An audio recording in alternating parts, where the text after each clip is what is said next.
티키타카, 내가 예민한 거야?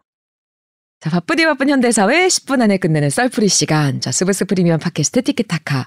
오늘은 죽어도 꼰대는 되기 싫지만 왠지 모르게 불편한 마음을 달래는 시간. 내가 예민한 거야 시간입니다. 자, 다은 정은 덕형 기자 제 곁에 나와 있습니다. 안녕하세요. 안녕하세요. 살다 보면 이거 혹시 나만 이렇게 느끼는 건가? 이런 생각이 들 때가 있죠. 다른 사람들이 봐도 그럴 만한 거였는지 아니면 내가 좀 과민하게 반응한 건지 오늘도 같이 살펴보겠습니다. 자, 오늘의 사연은요? 도깨비 그림님의 사연입니다. 얼마 전 헬스장에서 과도한 문신 노출은 피해달라. 15cm 이상의 문신이 있으면 입장이 제한된다. 이런 공지를 봤어요. 제 팔뚝에는 몇 년 전에 새긴 손바닥만한 문신이 있는데요. 지금까지는 만족하면서 지냈는데 갑자기 신경이 쓰이더라고요. 제 만족을 위해서 한 거고 타인에게 피해를 준다고 생각해 본 적도 없었는데 문신이 있다는 것만으로도 입장 제한을 할 만큼 이게 불쾌감을 주는 건가 싶더라고요. 지나친 자유 침해다 이런 생각이 드는데 제가 예민한 건가요? 어렵다요.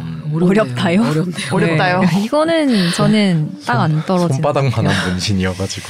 아니 저는 근데 제가 이 중에서 그래 나이가 제일 많지 않습니까? 근데 예전에 보면은 제가 한 어릴 때만 해도 문신한 사람 하면 어떤 폭력배 이미지가 많이 그려졌어요. 미디어도 그렇고 뉴스에도 그렇고 해서 문신을 등짝에 이렇게 용문신한 사람들은 무슨 그렇죠. 조직폭력배 조직이나 좀 위화감을 주는 그런 느낌으로 그려졌었고 실제로도 좀 그런 분들이 많이 했었는데 최근에 이제 한 이렇게 저도 한 40년 넘게 살다 보니까 최근에는 정말로 문신을 좀 너무너무 많이 하다 보니까 저도 스스로도 되게 거부감이 줄어드는 것 같고 이게 어떻게 보면 하나의 패션의 일종처럼 변한 것 같아서 이게 좀 시대에 따라서 이게 좀 변해왔던 것 같아요. 근데 이런 경우는 있더라고요. 수영장 같이 이렇게 아이들이 많이 가는 곳에 이렇게 등짝에 이렇게 화려한 문신이 있는 거 보면 아이들이 있는 집에서는 이렇게 엄마들 커뮤니티에서는 조금 무서웠다 이런 얘기들이 있어서 저런 분들은 좀 이렇게 아이들을 있는 키즈프레는 못 오게 해야 되는 거 아니냐 뭐 이런 얘기를 제가 읽은 적은 있었어요. 근데 사실 저도 좀 저는 다른 사람이 하는 거는 별로 상관없다 이렇게 생각을 했었는데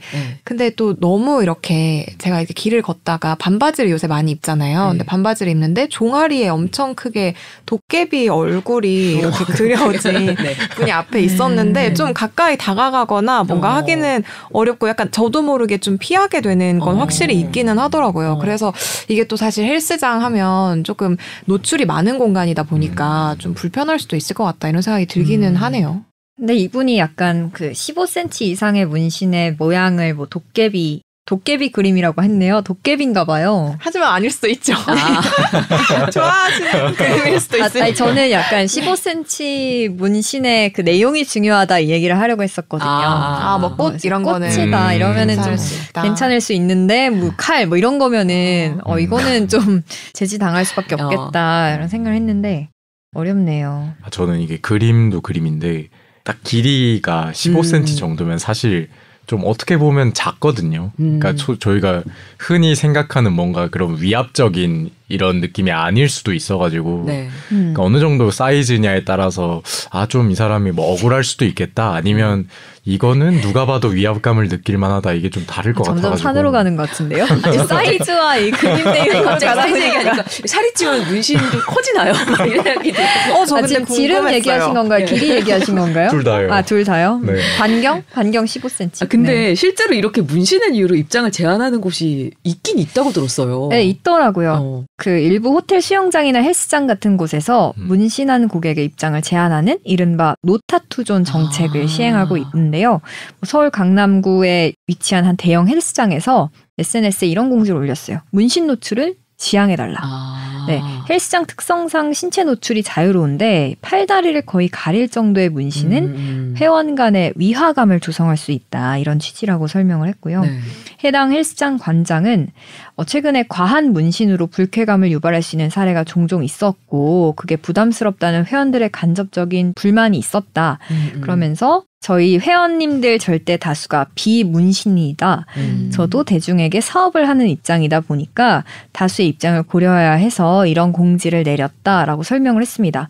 뭐 적당한 수준의 이제 레터링이나 아니면 개인적인 의미가 담긴 문신은 괜찮지만 좀 다른 사람들한테 위협적으로 보일 수 있는 도깨비 같은 것들, 네. 예를 들면 네, 그런 거는 노출을 좀 지양해달라 이렇게 설명을 했네요. 네. 근데 이게 헬스장도 그런데 신체 노출이 있는 수영장이나 사우나도 비슷한 정책을 하는 곳들이 있더라고요. 그래서 일반 수영장뿐 아니라 이제 주요 호텔 수영장 같은 데서도 문신을 금지하는 정책을 시행하고 있습니다. 예를 들면 콘레드 서울 호텔도 신체에 다른 사람한테 불안감이나 불편함을 조성할 수 있을 정도로 과도한 문신이 있는 고객은 출입이 제한될 수 있다. 이런 공지를 하고 있고요. 그랜드 조선도 문신이 있는 고객은 사우나 입장이 제한된다. 이렇게 안내를 하고 있어요. 그리고 여기뿐만이 아니라 페어몬트 앰버서더도 15cm 이상의 문신이 있으면 입장이 제한되고 그걸 가리기 위한 래시가드나 운동복, 패치 이런 것들을 착용해달라 이렇게 권고를 하고 있으니까 생각보다 여러 곳에서 이런 정책을 시행하고 있는 거죠. 호텔 수영장 같은 경우 사실 호텔팩하는 이제 어린이가 있는 가족 단위로 오는 경우가 좀 많아서 아까 제가 얘기했던 맥락과 비슷하게 네. 그러지 않았나 싶은 생각이 드네요. 근데 사실 문신이 정말 대중화되면서 이런 반발이 심해질 것 같아요. 이 사회 인식 자체가 좀 개선돼야 한다. 그러니까 너무 혐오 문화로 몰아가는 거 아니냐. 이런 반박도 있긴 하거든요. 네. 그러니까 뭐 아까 저희가 얘기한 것처럼 과거에는 뭐 용문신, 그쵸. 뭐 이렇게 해가지고 조폭문신 이런 거에 대한 편견이 좀 있었다고 하면 요즘은 사실 뭐 젊은 층들 사이에서 이런 편견이 많이 사라지고 있는 추세이기도 하고 그렇죠. 좀 개성을 표출하는 방식 중에 하나로 뭐 이렇게 하는 경우도 있으니까 네. 이걸 뭐 금지하고 이런 것 자체가 좀 시대착오적이지 않느냐 네. 이런 취지의 주장인 거고요. 그 기준에 대한 반발도 있는데 예. 그 큰 문신만 해당된다고들 하지만 네. 뭐 기준 자체가 애매하기도 하고 그렇죠. 뭐 레터링 같은 이런 작은 문신에도 좀 안 좋은 시선이 이어지게 하는 이런 정책이지 않느냐 뭐 이런 지적도 뒤따르고요. 대한문신사 중앙회에선 문신 양지화를 촉구하고 있기도 합니다. 네. 뭐 현재 국내에서는 비의료인의 문신 시술이 불법인데 이런 규정이 부정적인 인식에 일조한다는 주장이기도 하고요. 네. 뭐 지난 30년간 문신사들은 비의료인으로서 영리를 목적으로 불법 의료 행위를 했다는 이유로 형사처벌을 받아왔다 이렇게 보태기도 했습니다. 그죠. 이게 굉장히 오래된 논쟁이잖아요. 이게 눈썹 문신, 뭐 반영구 화장도 많이 하는데 네. 사실 아직도 이게 그 비의료인이 하면 비의료인 침습행위를 한다는 이유로 불법인 거잖아요. 그렇죠. 네, 그렇죠. 사실 이 문신합법화가 10년도 더 된 논쟁거리인데 문신행위가 의료행위냐 아니냐 이걸 두고 수십 년째 공방을 계속하고 있습니다. 그래서 아직도 국내에서는 문신 시술을 의료인만 할 수 있는데 네. 근데 이게 이제 1992년에 대법원이 문신을 질병 전염의 우려가 있는 등의 보건위생상 위협이 돼서 의료행위다 이렇게 판단을 했고 이게 아직까지도 적용이 되고 있는 거고요. 네. 그래서 이게 의사 면허가 있는 의료인만 시술을 할 수 있다 보니까 병원에서 시술받지 않으면 다 불법이에요. 네. 근데 우리도 뭐 문신뿐만 아니라 뭐 눈썹 문신, 아이라인 화장 이런 반영구 화장 같은 것도 많이 봤는데 이것도 다 불법인 거고 그래서 몇 달 전에 광주광역시에서 K-타투 규제 자유특구 지정을 추진하겠다고 하면서 이게 또 한 번 합법화가 뜨거운 감자로 떠오른 적이 있었어요. 네. 근데 그냥 이게 이제 현재 불법인 그 비의료인의 문신행위가 거기서는 가능하도록 지정을 하는 겁니다.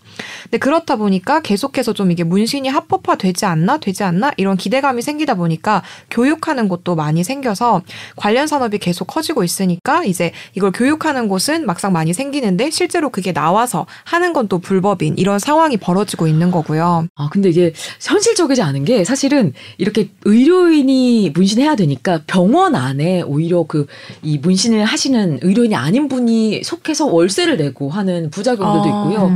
제가 제 친구 같은 경우 이렇게 불법에 대한 거부감이 굉장히 심해서 꼭 합법화해야 되는데 의사 선생님한테 받았다가 잘못 받아서 망한 케이스도 있어요. 아니, 진짜로. 예쁘게. 왜냐면 의사 선생님이라고 다 정말 타투를 잘하시는 건 아니잖아요. 그렇죠. 그래서 실제로 더 전문성 있는 분들이 많은데 아직 합법화가 아니다 보니까 그러게요. 좀 그런 부작용도 있었는데 해외에서는 근데 이게 지금 대부분 합법이잖아요. 네, 사실 비의료인의 시술이 가능한 곳이 많죠. 원래 우리랑 비슷한 기조를 유지했던 곳이 일본인데 여기도 2020년에 이걸 합법화한 거고요. 국내에서도 지난해 11월에 청주지법은 뭐 눈썹 문신 같은 이런 시술을 해서 의료법 위반 혐의로 기소된 40대 미용사한테 무죄를 선고한 적이 있고 네. 또 국가인권위도 비의료인의 문신 문신 시술 행위를 합법화해야 된다. 이런 의견을 제시한 적이 있습니다. 네. 문신이 보는 사람한테 불쾌감을 줄 수 있다. 이런 문제 말고도 부작용 같은 안전 문제 얘기도 있긴 있잖아요. 그렇죠. 그렇죠. 이게 인체, 그러니까 바늘을 이용해서 염료를 넣어가지고 글자나 그림을 새기는 거니까 네. 이렇게 하는 것 자체가 감염 같은 그런 부작용이 일어날 수가 있고 또 인체의 염료가 영구적으로 남는 점 등 뭐 이런 것들을 들어서 반대하고 있는 이야기들도 나오고 있는 겁니다. 타투 이야기를 했는데 이야기가 멀리까지 갔다 온 것 같습니다. 자, 그럼 다시 돌아가서 사연자분께 티키타카 우리 이야기를 좀 전달해드려야겠죠? 어떻게 생각하세요? 저는 아마 이제 문신을 받으시면서 이렇게 입장이 제한된다는 공지를 마주하게 될 거라고 예상을 못 하셨던 것 같아요. 당연히 그렇기 때문에 당황해서 이건 너무 과하다라고 생각을 하신 것 같고 예민한 건 아닙니다. 저도 예민한 건 아니라고 생각을 하는데 근데 그래도 어쨌든 보는 사람에 따라서는 조금 놀라거나 불편해하는 사람이 있을 수도 있으니까 되도록이면 분쟁을 방지하기 위해서 좀 가릴 수 있으면 가리는 것도 좋은 선택이 될 것 같네요. 저는 한번 주변에 물어보시는 게 어떨까 하는 생각이 드는 게 그러니까 제 만족을 위해서 한 거고 타인에게 피해를 준다고 생각해 본 적은 없었다라고 하셨지만 다른 사람 생각은 또 근데 모르잖아요. 그 질문이 되게 위협적일 것 같네요. 이거 어떻게 생각하니? 혹시 어떻니? 일단 위협적이니? 물어보시고, 위화감을 주니? 네, 위화감을 만약에 준다고 하면 헬스장 같은 곳은 사실 패치 정도로만 15cm면은 가릴 수 있거든요. 수영장은 뭐 좀 공교롭긴 하겠지만. 뭐 네. 네. 상관없을 것 같아요. 내놓고 다니셔도. 근데 못 들어오게 하니까. 그쵸. 이게 이렇게 원칙이 있는 곳들이 있으니까 이렇게 요령껏. 밖에서는 뭐 네. 마음대로 하고 다니셔도. 네. 알겠습니다. 자, 오늘도 사연 듣고 10분 동안 공감하면서 이야기 나눠봤습니다. 도움이 되셨기를 바라면서 내가 예민한 걸까? 다른 사람 의견도 들어보고 싶다고 하시면 저희에게 사연을 보내주시면 되겠습니다. 저희가 소개도 해드리고요. 저희의 의견도 이렇게 보태드릴게요. 제발 사연을 보내주세요. 보내주세요. 지금까지 티키타카였습니다. 다음 시간에 또 만나요. 제발.